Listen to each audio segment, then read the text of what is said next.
This is I Am Healthy, where I share my personal experiences in living a healthy lifestyle with a disability.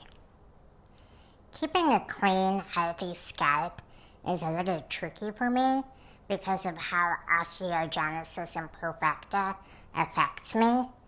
I fractured my skull between 30 and 50 times, so I have a lot of deep grooves and divots in my skull, kind of like this guy.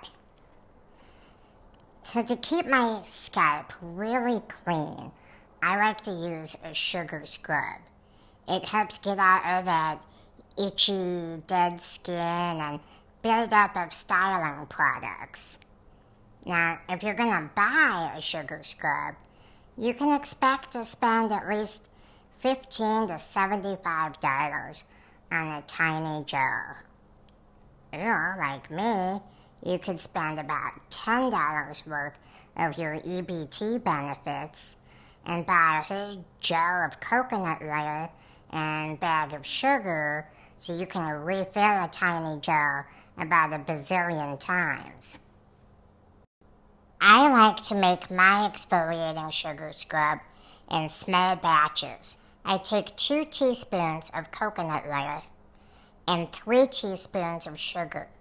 Mix them together and transfer the scrub into an airtight glass jar. To apply, I have someone gently massage it into my scalp using circular motions. Then I wash it out. Bye-bye, dry, itchy scalp. Hello, happy, healthy, glamorous hair. Let me know what you think of this EBT Beauty Hack series in the comments below. See you next time.